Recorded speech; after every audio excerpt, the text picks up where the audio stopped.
Alright, YouTube, welcome back again. Doing box number 2. Box number 1 was actually pretty good, I think. If you look at all my videos, you'll find a recap right at the end. It also goes for this one. So if you don't want to hear me talk, which is totally understandable, I'll just put this over here. There we go. Go right ahead and skip right to the end.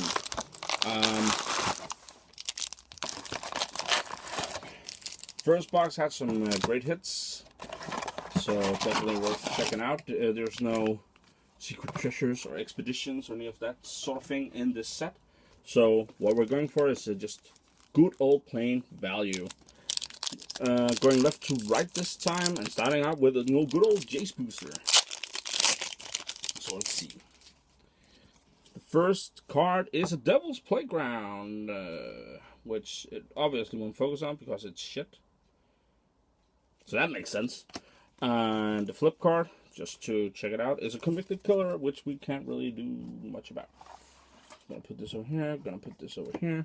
Just do it like this, just push it back a little bit. There we go. Good old Everson.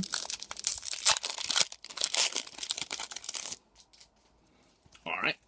And we have an Engulf the Shore. Put that over there. Then we have a Thing in the Ice. Pretty good card. Looks absolutely fantastic again with the art. Is just amazing. Definitely one of the better flip cards in the set, along with Westwell Abbey, Avison, obviously, and on court, I believe.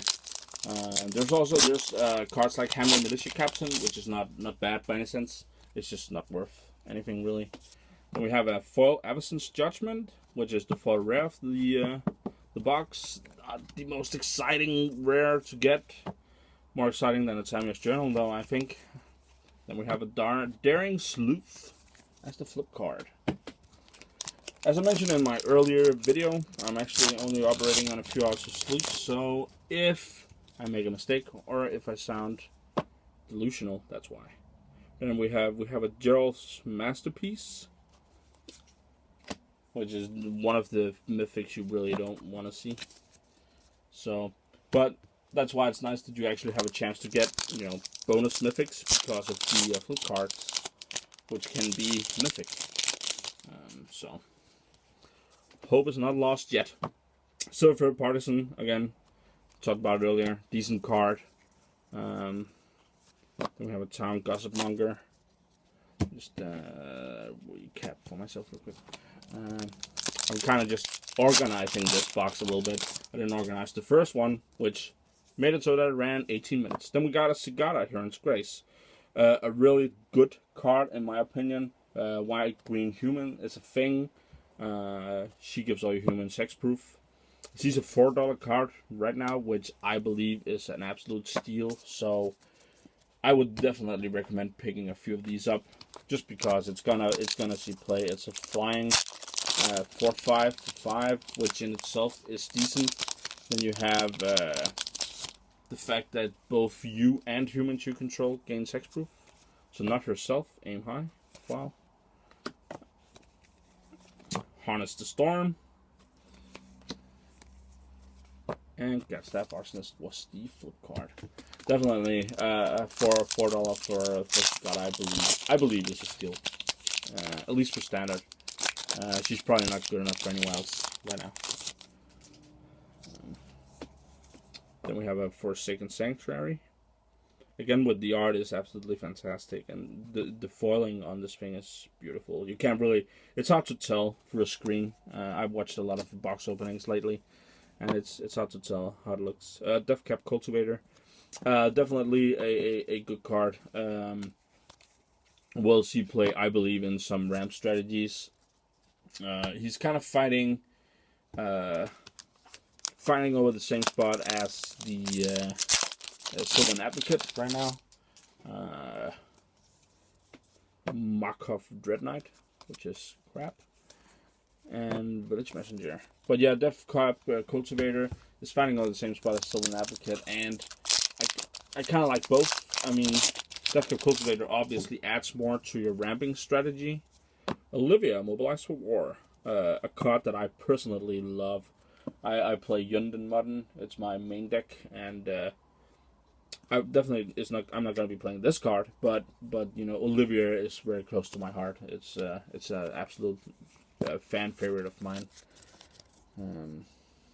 Anyway, back to Death Cap Culture. I kind of think he wins out because of his Delirium. If you have 4 more card types, it gains Death Touch, which I think is pretty cool. An Ulmwald Hydra. It's a decent mythic. I'm gonna put it in the good pile because it has applications. And I mean, it's not some of the. I mean, it's no Planeswalker, right? It's no Sorin. It's no Nahiri. It's no Jace, but it's a decent card. Synprada, also a very good card in the red tool belt. So, all right, moving on to the second third of the box. The Ulmwald Hydra. It's one of those. I kind of tested it a little bit in my ramp decks. Inexorable Blob. Put that right over here. House Stand is the flip card, and it kind of it didn't really perform as to what I had hoped, considering the cost and what it does and all that. So it's one of those, you know, Diagraph Colossus. I'll put it in the good pile because I think it's good enough, honestly. It's been in the mediocre pile, which I have now removed. So it's just a good or bad card. No beating around the bush here. Then we have Second Harvest. Put that right over here. And Convicted Killer. But yeah, I kind of want to, in a ramp deck, I kind of maybe just want to chain Wilt Breakers, play some Chandras, Drugskull Cavalry. That's bad. And Elusive Tormentor. It goes over here. So, not the most exciting stuff right now.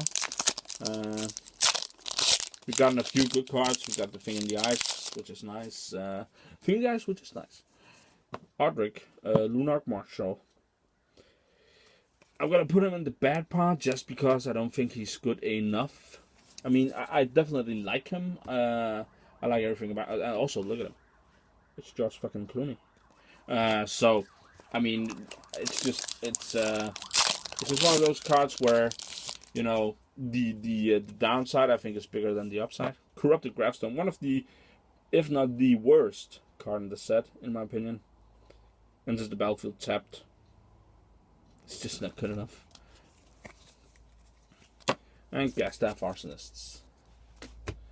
So right now, this box is pretty damn sad, actually. We've seen the far rare, which was, you know, below average. Then we have a dual shot and primed amalgam. Priced amalgam, I'm sorry. Priced amalgam is actually pretty decent, I think. And the foil, where's the foil? The foil's over here. And the flip card is an Aberrant Researcher. The Evolutionary. Delver of Secrets.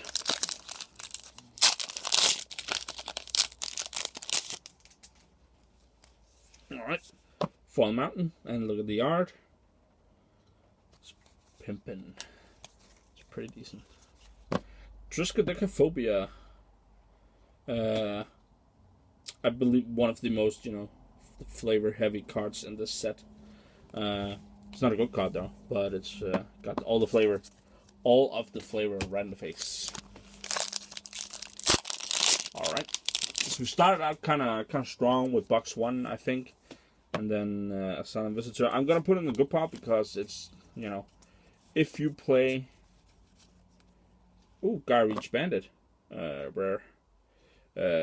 Which is definitely, I don't think, good enough for anything, but it's there. Actually, it might actually be good enough for some red deck shenanigans. It's not a card that screams to me, like, you know, it's one of those cards that kind of went out of my radar. I had to read it right now just to, you know, see what it does. I mean, it's not a bad card, but it's just not great either. Engulf the Shore, we know that's bad. I have a very loose definition, by the way, of good math. I'm like, I'm not too big. I mean, sure, value is lovely, Choked Estuary, but I mean, I'm looking at immediate playability. A card that in 5 years might see some play is not a good card. And a card can be good, but not have like a deck to build around it. So, you know, I'm kind of looking at all the parameters really. I'm having a Cursed Witch, which is a 4/5 card. Look at the art here again. Turns into an Infectious Curse. He wears a Burn from Within, which again I kind of like, so I'm going to put it in the good pile. Even though, I mean, it's not one of those cards where you immediately go, that card is insane, but it's just one of those, I mean, it's pretty damn decent.